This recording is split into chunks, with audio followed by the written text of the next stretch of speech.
Hi, everyone, and welcome to our usual Sunday talk within the Nine-Sided Circle, where we talk about unusual things, I suppose. I am one of your two hosts, Noor Kyle, And I'm the other one of your two hosts, Mushtaq Ali. and thank you for joining us, whether you're here live or watching on the replay. So we do a little bit of a YouTube spiel. The usual like, comment, subscribe. We appreciate all of those things, and we derive great benefit from especially subscribes, and comments are our favorite. So if you feel called to comment, we will do our best to come up with a worthy response to your comments. And if Yes, you have though any do be patient questions, because sometimes it takes us a little while to get to them because there's only two of yes, us. there's two of And us. we often fight over who gets to comment. Yes, or who would be the best person to comment. And anyways, yeah, do you have any more you want to add with that, Mushtaq? Nah, on Yeah, with we'll the keep it show. simple. All right, do we have any announcements we need to make? In May, in Sweden, be there. All the cool kids will be. There you go. We're having an in-person retreat.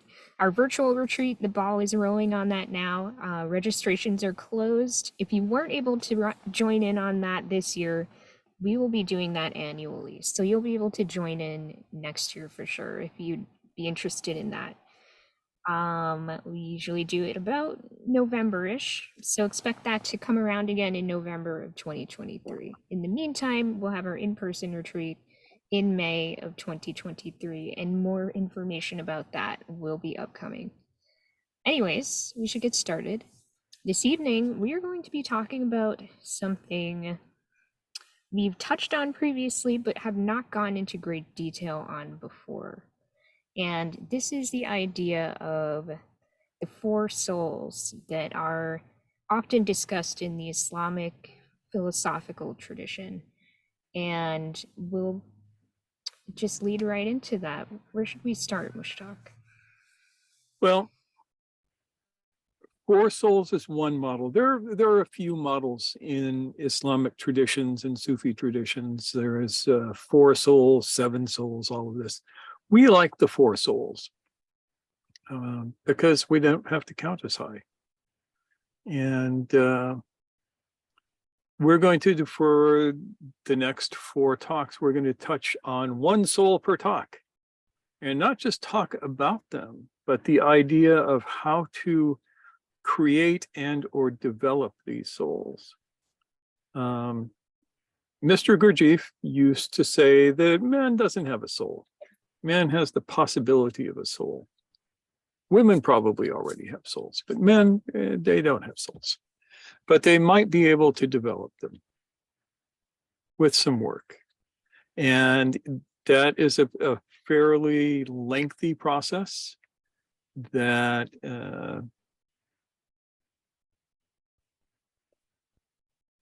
how would you say, it will cause a lot of changes in your life to either develop, gain, or I think of it more as polishing your souls. That's a common metaphor, yeah. Yeah. A classic metaphor in Sufism, yeah. So the four souls are the one we're going to talk about tonight, which is the corporal soul, the body soul.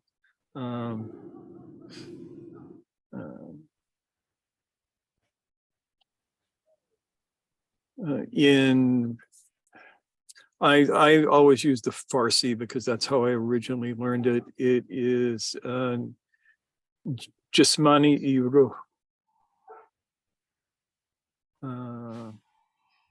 or Jismani Ruhani, depending on how you're saying it at that given moment.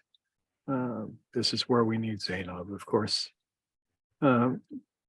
Jismani comes from jisim, which is the Arabic word meaning body.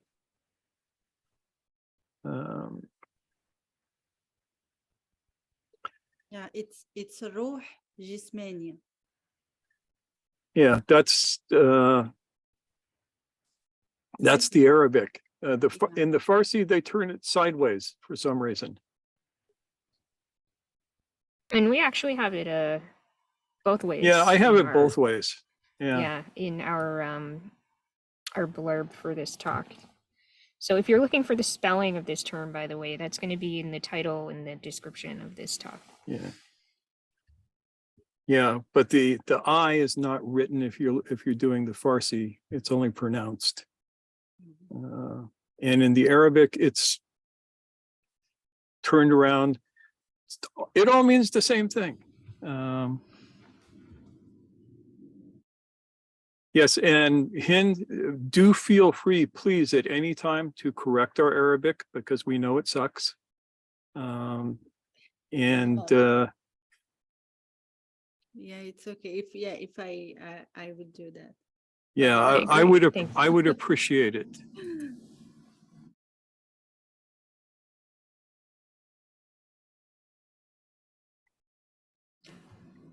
So yeah, we should when we say corporeal or body, what might we mean by that? We mean that physical flesh that you are sitting in watching us through right now. Body, this. You cannot have your other souls until you get this one together. This is the soul. Gurdjieff talks about his man 1, 2, 3. These are all parts of the body soul, all parts of the corporeal soul. And these are the foundation upon which the other souls are built. You could theoretically start at the top and try and work your way down, but you would fail miserably and end up having to deconstruct everything and reconstruct it again.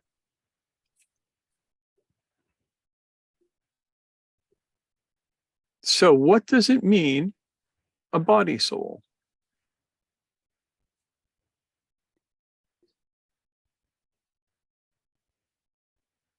Not a rhetorical question. Please feel free to give us your ideas. Well, possibly it means the body as felt. That's definitely part of it.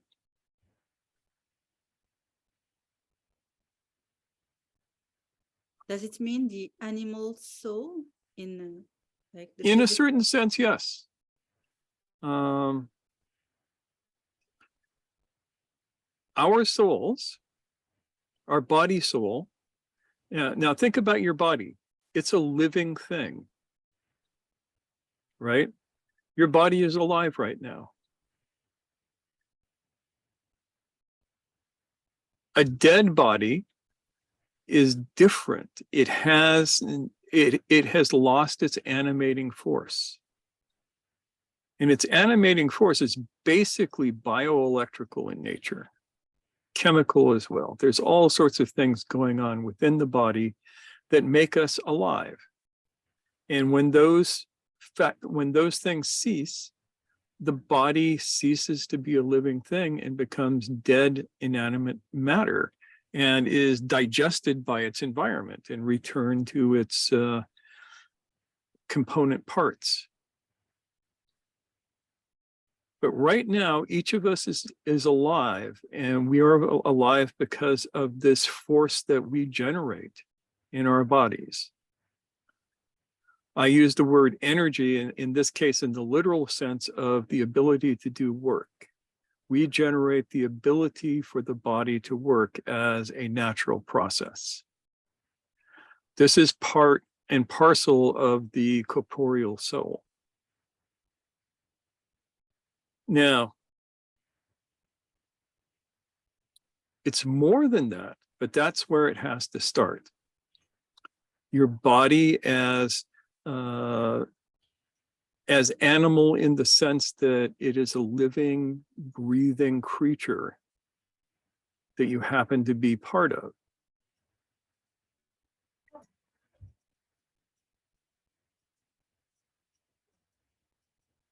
Now, in the undeveloped person, these energies tend to be fairly disharmonious. And I don't know who saw the quote we used on our blurb. I'm going to actually read you that quote. This is from G.I. Gurdjieff. He says, "It is illusion to say that our movements are voluntary. All our movements are automatic. Our thoughts and feelings are just as automatic. The automatism of thought and feeling is definitely connected with the automatism of movement. One cannot be changed without the other." Let me repeat that. One cannot be changed without the other. It follows that if a man's attention is concentrated, let's say, on changing automatic thoughts, then habitual movements and habitual postures will interfere with this new course of thought by attaching to it old habitual associations. There we have, in a nutshell, the process of developing the corporeal soul. So, do you all understand what that means?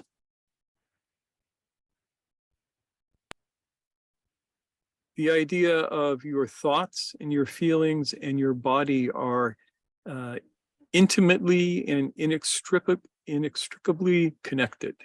I'm picking all of these big words tonight that are hard to say.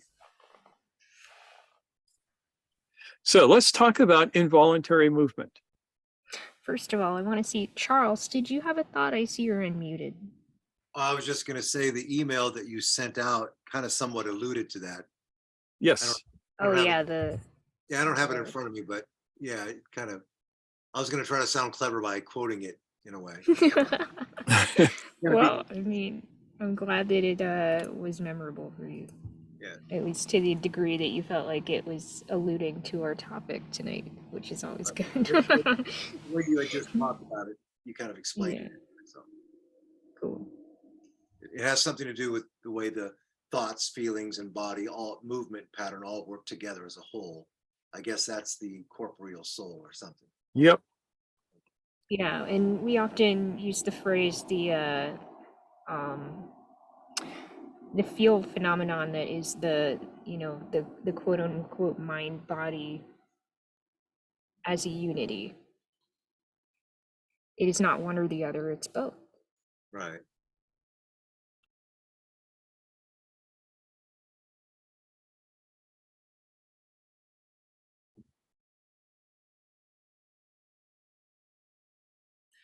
You were saying, Mushtaq? What was I saying? Ah, yes.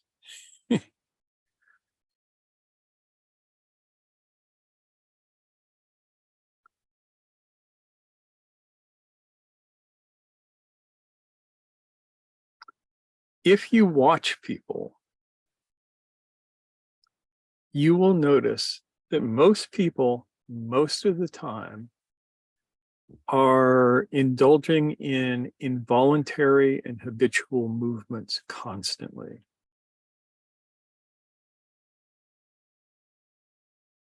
You rarely see a person who can be still. These movements, which will be as subtle as habitual patterns of breath and as obvious as unconscious tapping of the hands, fiddling, these self-regulating gestures that we do and don't even think about, the snidely whiplash peoples who are constantly twirling their mustaches. All of this stuff is part of the involuntary movements of the body. The next time you're in with a group of people who are sitting somewhere, notice how many people tap their foot or bounce their knee. That's a very common one. So do this for a second. You don't have to do that part, but it helps. Sit with your back fairly straight. Roll your shoulders back, let your head come up, and let your body be still. Let all of your involuntary movements cease.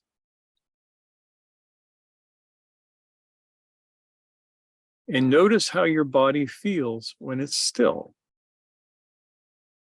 You can run your mind just quickly through your body from feet to head or head to feet, from right side to left side to right side, front to back, whatever you want, whatever you need.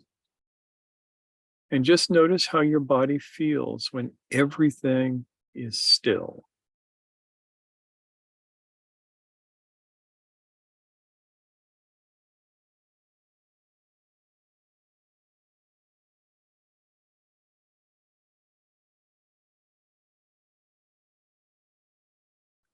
Now imagine what it would be like if that were your default state. Imagine what it would be like if you were still when you didn't need to be doing anything.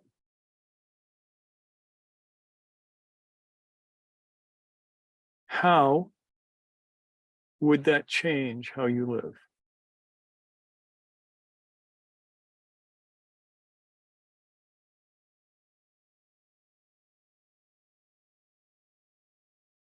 Let's try another experiment. Find that still body again. Release tension wherever you might have it.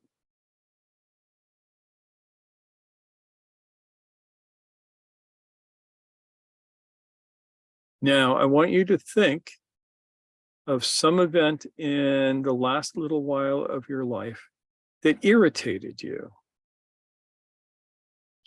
And think deeply about that.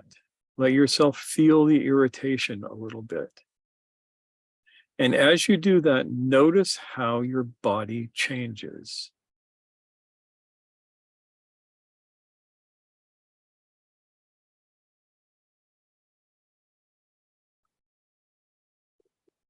Now, forget about that, because who wants to stay irritated? Think about something in the last little time, however long, that made you happy.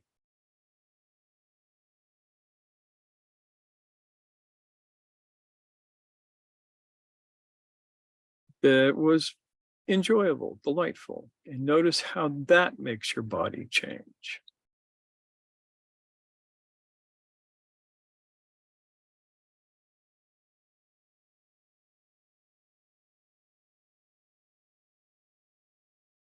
Okay, good. Forget about that. Now, I want you to think of that posture of irritation that you just found. Don't think about anything that was irritating, but put your body back in that posture. The posture of irritation.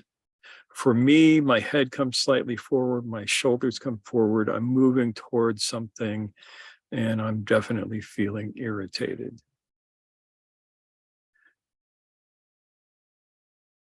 Do you notice that you begin to feel the feeling as the body changes?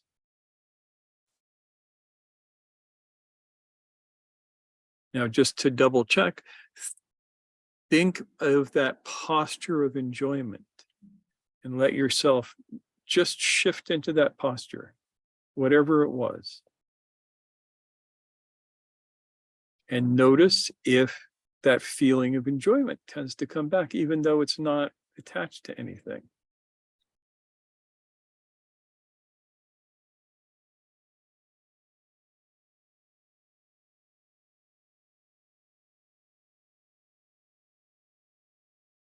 Interesting, no? Okay, one last part to this experiment. Get back into that neutral state of your body is just there, it's not moving, you can feel all of it, everything is comfortable. Now, think of that irritating situation while at the same time insisting that your body remain in this calm state. If you find yourself slipping into the posture of irritation, pull yourself back out consciously and hold the thought.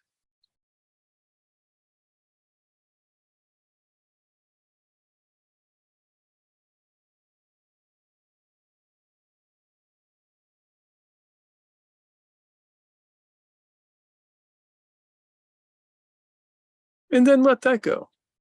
So what happens? Were these different? Did you notice any changes? Talk to me.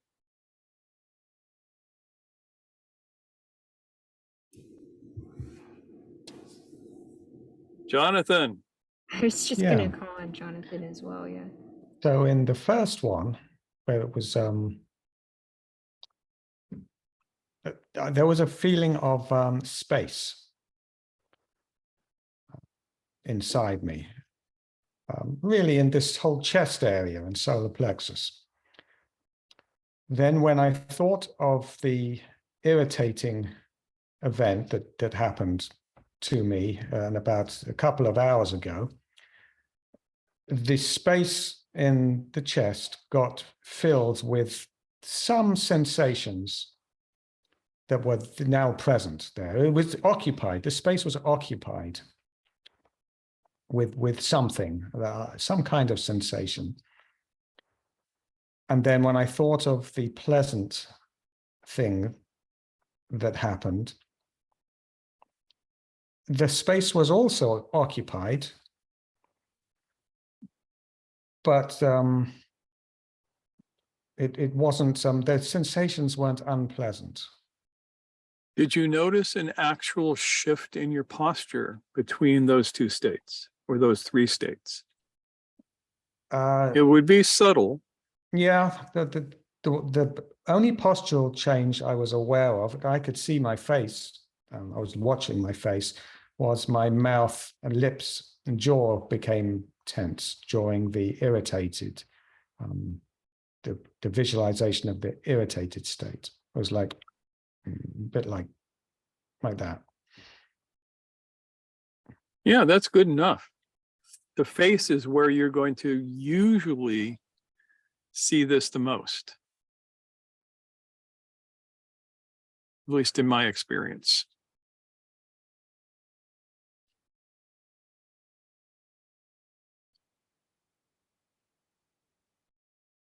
Anything else you'd like to share, Jonathan? No, nothing else. Well, that was a great thing to hear. Thanks. Cherie, what do you think? You know about this stuff already, so I'm interested in your opinion. I'm just giggling because I'm thinking about resting bitch face.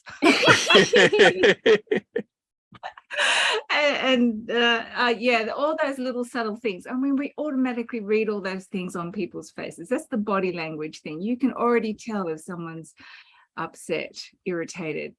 I'm thinking about a few people I know who are constantly critical and that head forward. They're just like heat-seeking missiles for irritation. Yeah, like just pull your head back. And I can't tell you the thousands and thousands of times I ask clients, just pull your head back, pull your head back. The habitual movement is a choice. And I said, if you want to interrupt that, you actually have to start noticing. So these little exercises you're doing, they're great. They're just great because you think, I need to interrupt that habit. Mm-hmm. Because people have a choice. They feel they have no choice. And I say, yes, you do. Yeah. That feeling of not having a choice is actually a form of sensory motor amnesia. Yeah. Yeah. I was born this way. I said, well, example, flat feet. All babies are born with flat feet. And I said, so are you going to choose to stand on your big toe side or your little toe side? So are you excessively pronating, or are you actually feeling every little toe pad, every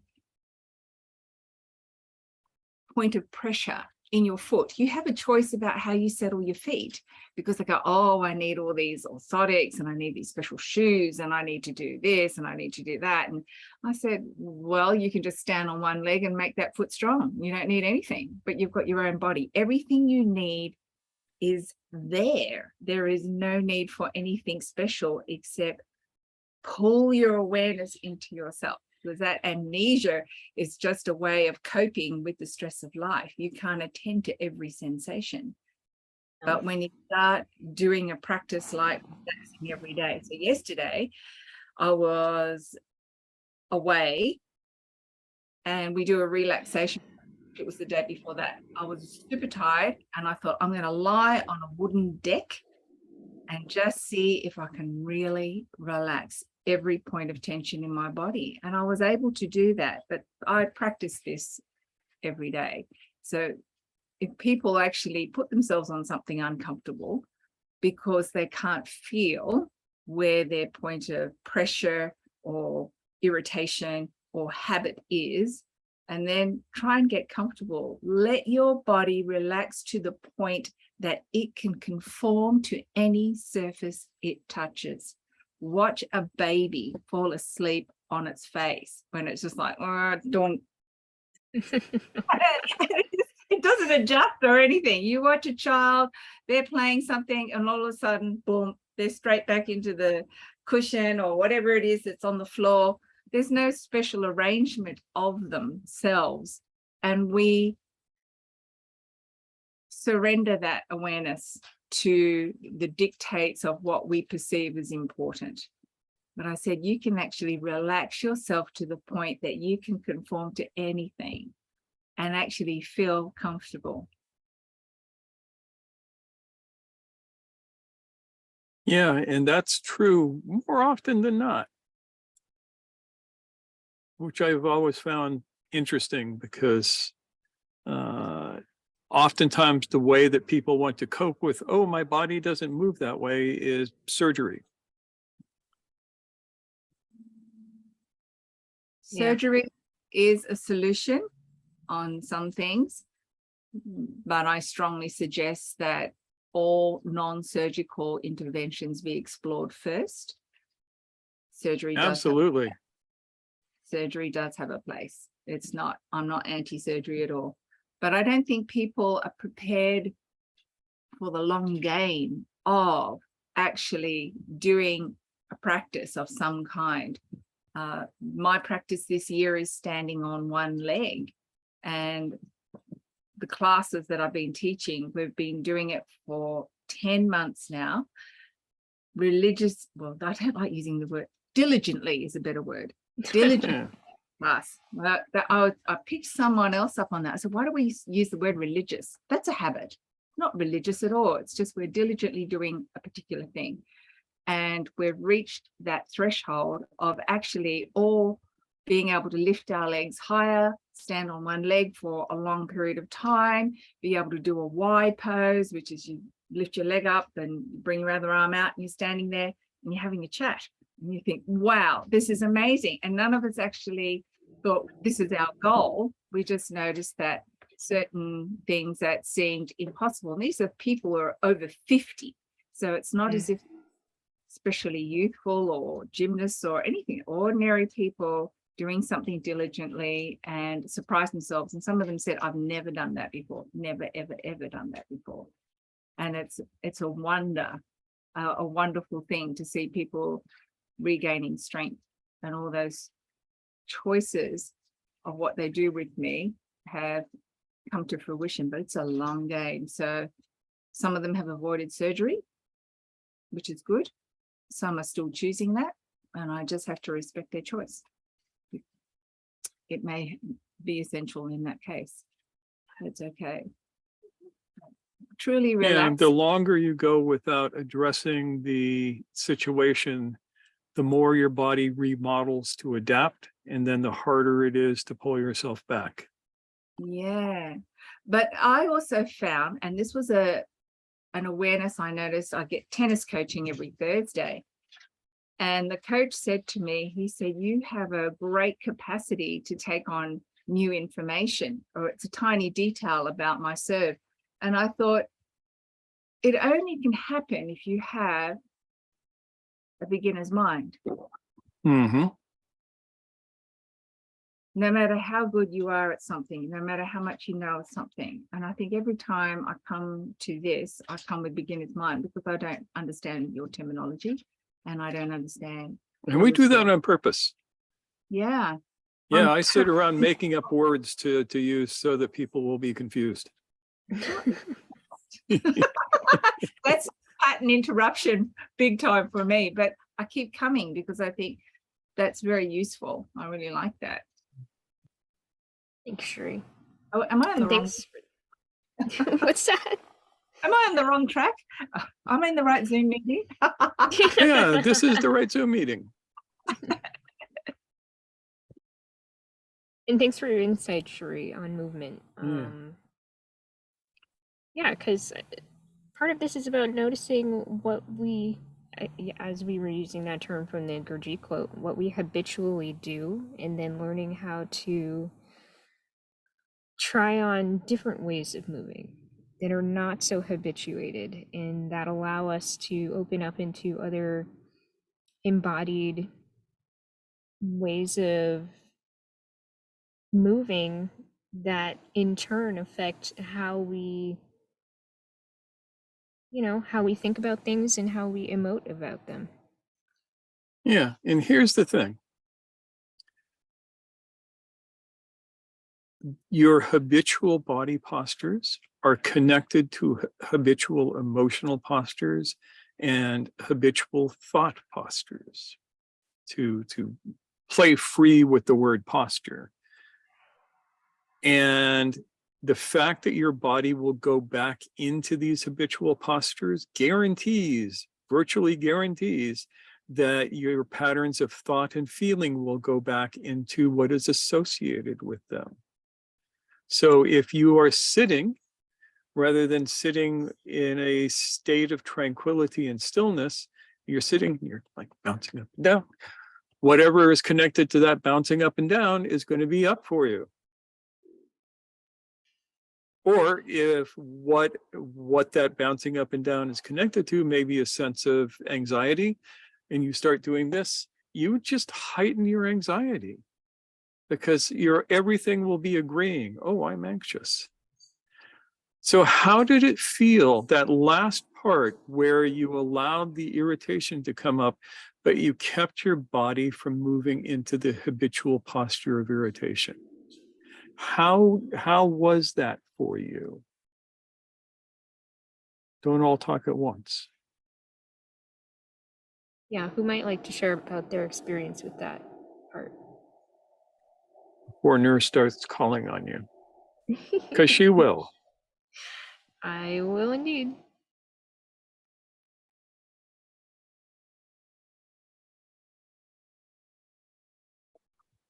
Hind, how about you? Yeah, thanks for chiming in. Yeah, thank you. Well, yeah, amazingly, even if I thought of non-pleasant experience that usually anytime I used to think of it, I was feeling the emotion anytime I was stressed. But this time, I didn't have the emotion that was connected with that experience. So that's very good for me. That's very good because it's like it doesn't hurt me anymore. So Good. yeah. That's what we want. Now, there are two ways to have emotion. One is in the moment, in real time. Something happens and you have a feeling about it as it's happening. This is good and natural and normal. And the other kind is a week later, you're still thinking about whatever it was that happened in the past and you're still feeling the way you felt about it then. And that is not normal. That is, well, unfortunately, it is normal these days, but it's not how things are supposed to work.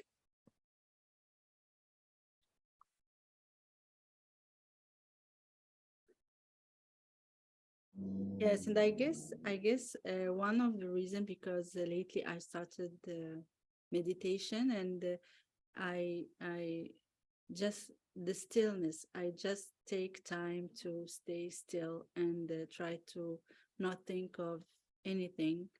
I try to do that like once or two time a day. Mhm. And yeah, I think that helps a lot. It does help. It's like an opportunity to practice this exercise of tuning into this neutral, relaxed state, I guess we could say. And the more that we are able to practice that, theoretically, the more easily we might recognize it and be able to return to it, just if we know that we're going to end up being in a scenario where perhaps there has been a pattern of stress or fear or anger. We can use our bodies to kind of, to a certain extent, help mitigate the experience of those intense feelings. But if we have that routine sense of returning to that space intentionally, then in a moment of, things that we have had a pattern of relationship of stress with, we can counter that a little bit by returning to that space. Yeah. Mm. I hope that made sense. Oh yes, it does. Yeah.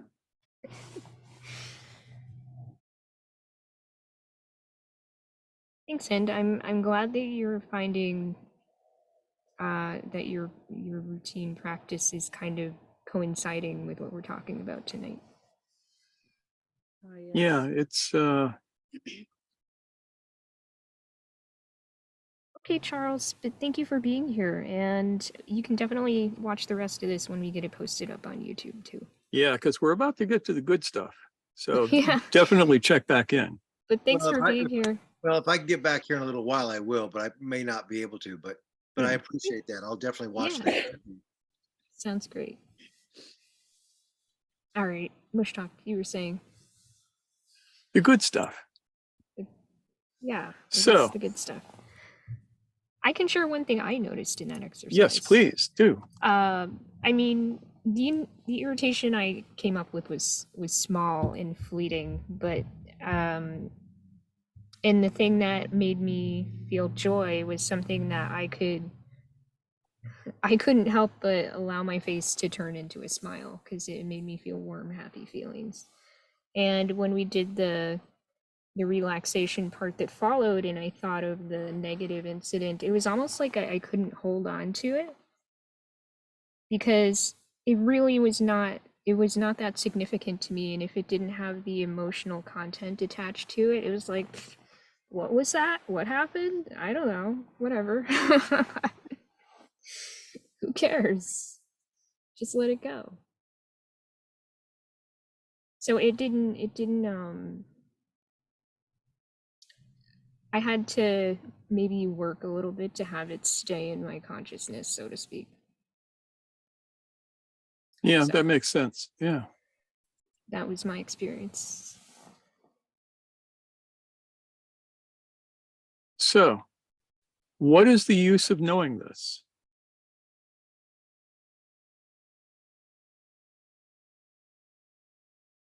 Not a rhetorical question. Let's hear from someone we haven't heard from yet. How about you, Nancy?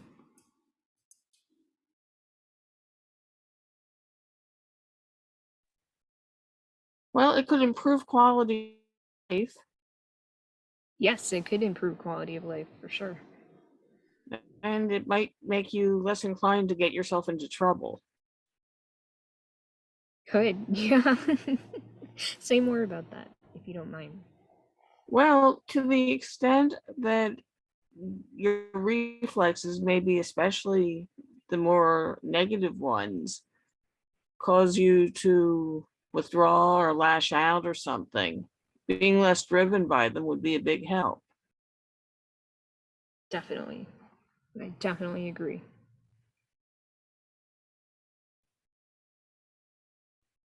So that would be quite a change for many people, wouldn't it? Mhm.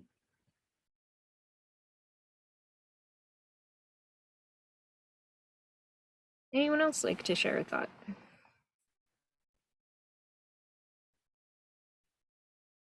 Yeah, 2 hours Jonathan, yeah. ago, I was cleaning out, organizing my garage, and I was trying to stay present to as I was doing that. And I was enjoying the feeling of the garage slowly getting more organized. And then this irritating thing happened, which was I discovered a whole bunch of junk, which I knew was there. And then that irritated me because it wasn't my junk, but I was not able to throw it away. A snag. Grr. And it spoiled the whole next 5 minutes of this garage organization. I was just thinking about that and feeling righteous that why do I have to put up with that? It's not even my stuff. So to answer the question, I'd rather not have felt that irritation. I was enjoying what I was doing, and then I lost that enjoyment. And would you say that you lost that enjoyment because you allowed certain habitual reactions to come up? Yeah, it's very easy for me, when I feel I'm in the right. It's like I shouldn't have to put up with this. To fall into that pattern. Okay, yeah. Yeah. And what does that tell you? I've got a lack of self-control.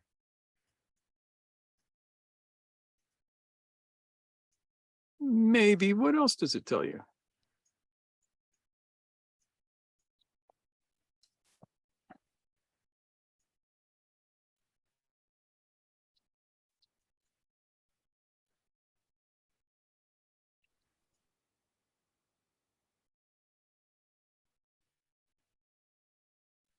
Does it tell you anything else? Not at this moment. How about you managed to create a scenario in your mind in which you were helpless.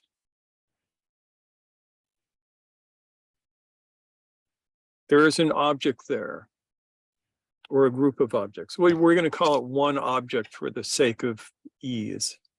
This object is junk. And you resist the junk being there. And for reasons that we don't need to go into, you cannot throw the junk out. Is this correct so far? Yes. So what do you have control over?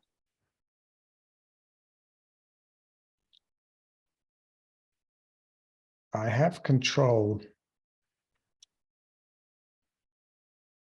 over how I respond Yes. to the scenario. You have control over whether or not you resist the junk being there. Yes, that I do. I really have control over that part. Yeah, and that may be the only part that you actually have control over. Yeah. I mean, I am completely opposed to this idea that we create all of our realities and everything that happens is because we decided it was going to happen that way. I think that that's bullshit. I am pretty sure, though, that we create our response to the situations by and large. And resisting, it's like go out into the woods and find a big rock and resist it being there. Doesn't do much for you, does it? No, I'm not going to get any kind of pleasure from that. Whereas the feeling that I was right over the junk was, at least it gave me a sense of I could get animated over it, even though it was a negative Yeah. feeling. What if you let go of the feeling of being right? What if you didn't need to be right about this? That would totally, that changes everything. That cancels, it takes the force out of Yeah. the argument. The argument breaks to pieces. Yeah. So what does it take for you to move into the posture of indifference rather than the posture of rightness?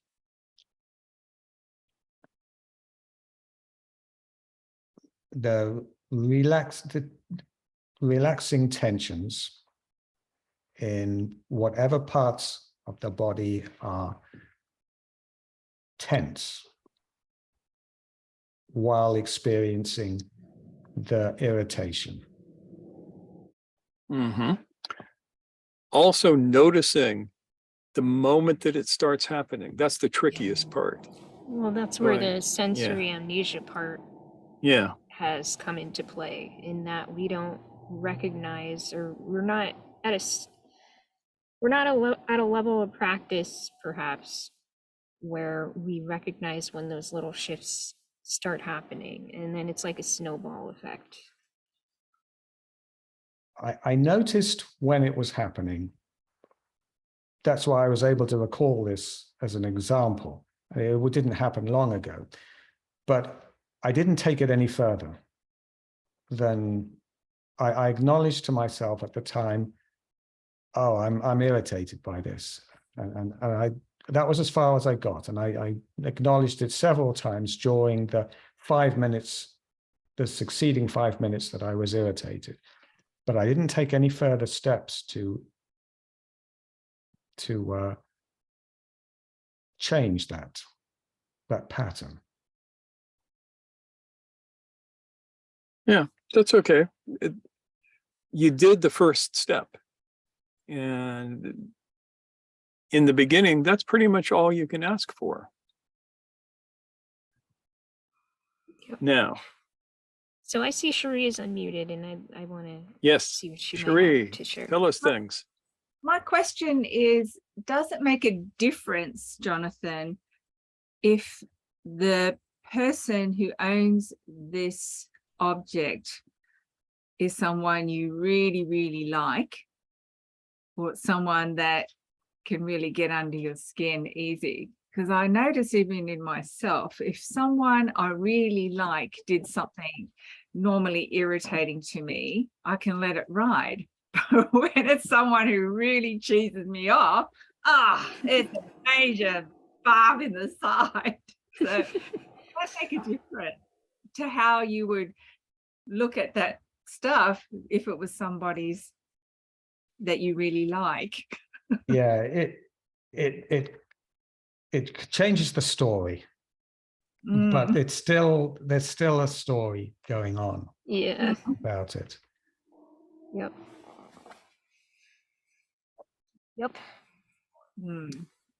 So I know we often, Cherie, especially, I know you're always saying, it's just a story. It's just a, yeah. So, I mean, we have to be careful about going down that rabbit hole of like, well, it depends on the person, right? Because ultimately we need to be conscious of these little micro shifts in our bodies regardless.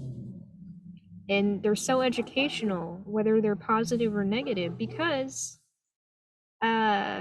as I hope we'll be discussing, you know, we're kind of focusing on the negative responses right now, but we can also cultivate the positive responses and the trickle down effect that has on our emotional and mental state if we do those postures of joy and satisfaction.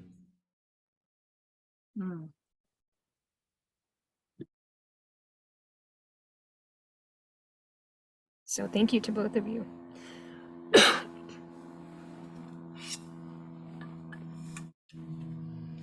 So, what's the next step?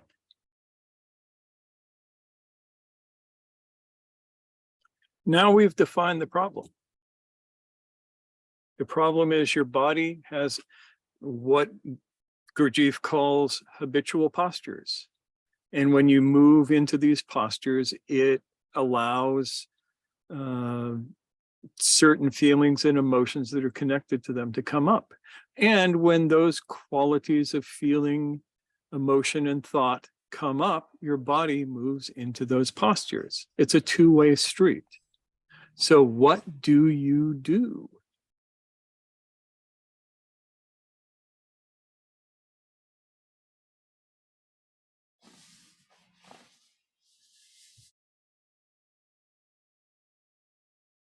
Okay, I'm just going to tell you because I'm getting hungry and I don't want to be here all night.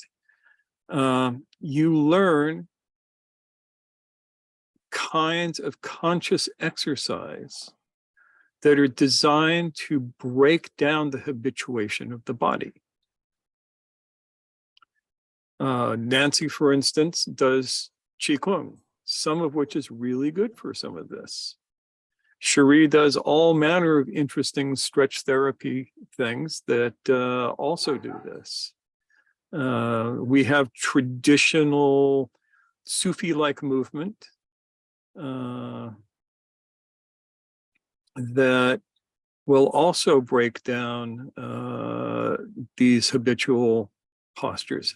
And if you're really interested in that stuff, come to the Swedish retreat.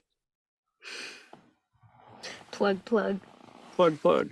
Hin, did you ever see people doing matrag when you were in North Africa, when you were in the Maghreb?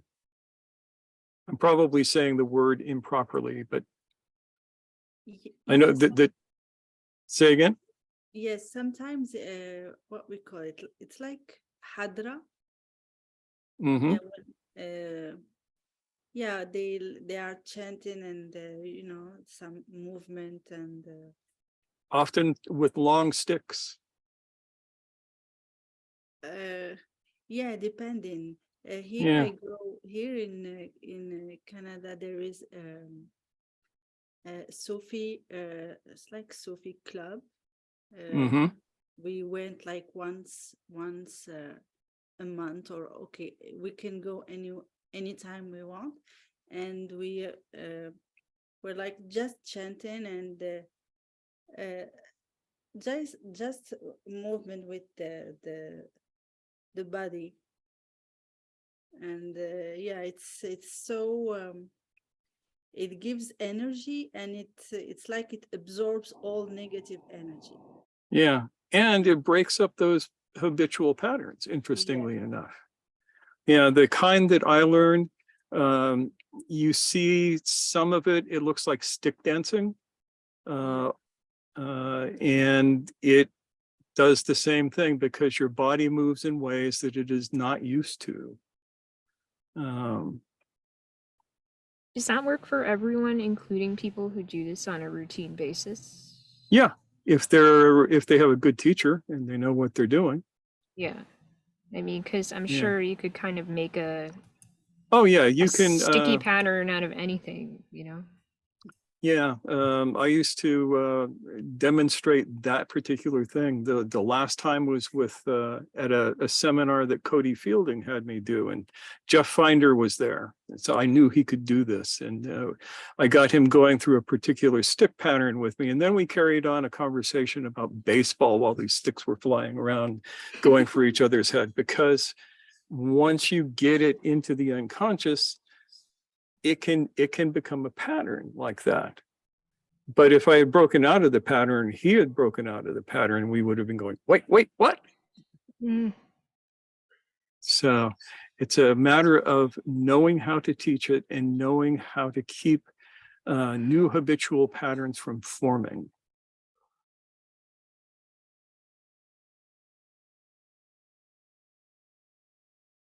Yep. So traditionally, There are physical movements that look a little bit like dance that can be involved with breathing and chanting, sometimes with various tools.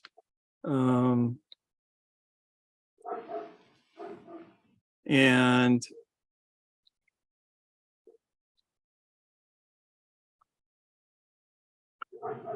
they are really, really valuable for this. This was Gurdjieff's dances. This is what he was doing. He was making these stiff as a board Russians put their bodies through paces that they had never been through before. And it pretty much forced them to wake up.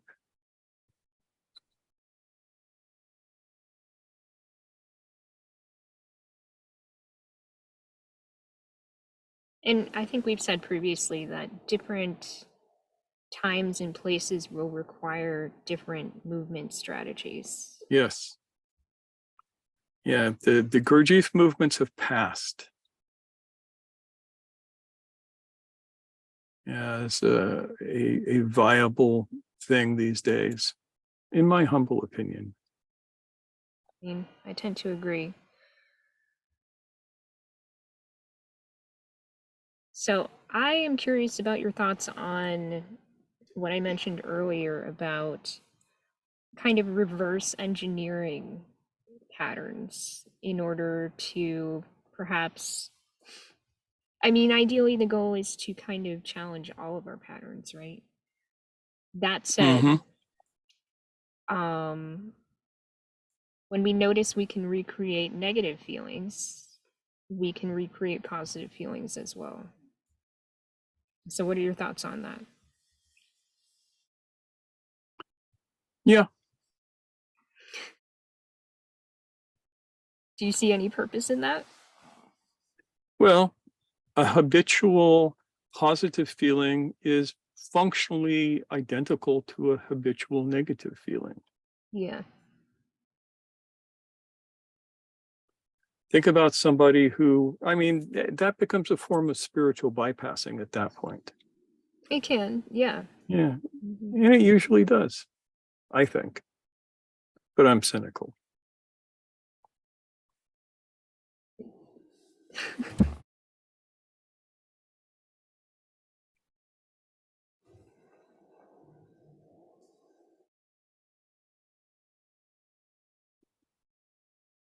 All right, cool.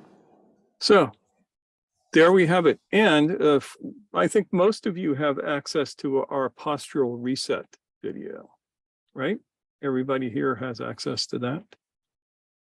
I don't remember if we made that public or not, and I'm not sure that I want to, but for everybody here, you have access to it.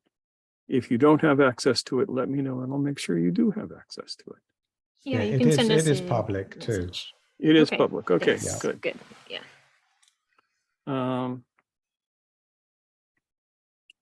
Watch that, because that is the most basic exercise I know for beginning to break the habitual patterns of the body.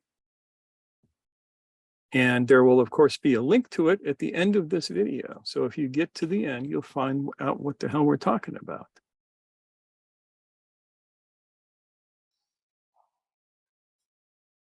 All right, so this is how we nurture that corporeal soul, huh? Yes. And as we break up these habits, we free up the energy that holds them together. Think about if you had to hold your arm up like this all day long. That requires a lot of energy to do that, relatively speaking. And so that energy, which I could use for a lot of other things, I'm using just to do this completely worthless gesture that would eventually harm me if I kept it up long enough. So I learned to go and let it go. And all of a sudden I have access to the energy that I was using to hold that arm up. Every time you let go of a habitual pattern, you release its energy. Energy is defined as the ability to do work.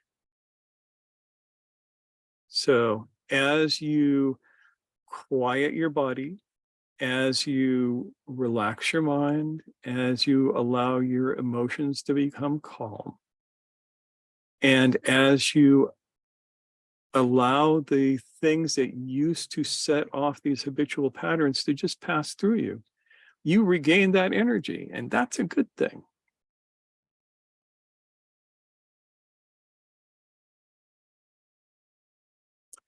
And that energy is what you use to lay the foundation in the corporal soul for building the next soul, which is called the moving soul. And we'll talk about that next week. Next week is when things start getting really exciting. So that's what we have to look forward to next That's Sunday. what we have to look. That's what we have to look forward to. Do we have any last thoughts or questions before we wrap up?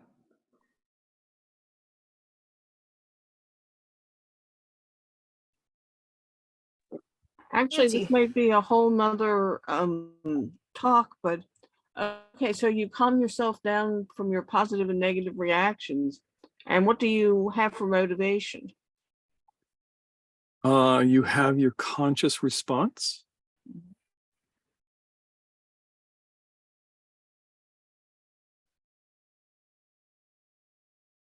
In short, you don't have to be motivated by habit. You know, for instance, right now I am experiencing a little bit of hunger. We ate very lightly this afternoon, and my body is saying, yeah, it might be time to eat. I can choose to eat or not. I am not forced by habit to eat just because I have the sensation of hunger. So things become intentional rather than habitual, and that's what you want. Good question, Nancy. How about you, It is a Sheree? good question. Yeah, it just made me think that you're not telling us to be automatons in the fact that you're indifferent, neutral, nothing's happening. We experience all of these things, but recognize that we are habituating a certain response. Yeah, experience what it is that you experience consciously, and don't stuff it away into some habitual corner. This is suggesting that you have a much greater range than you thought. And we like greater range. And the more we habituate it, it stamps on our face. Yeah. Yes. And the more we habituate it, the less range we have. That's right. Okay. All righty. That's all good. Thank you very Yeah. much. Thank Yeah. you. All right, so I guess we All can go right. on Brady Bunch mode. Can we? We can, Hot dang. if you would And be here we so are. kind. Yeah. All right, everyone. So we can wave to each other and wave to everybody watching on the replay. And thank you all for coming. It was delightful. Yeah, Okay. we'll talk more about this stuff next week. Yep.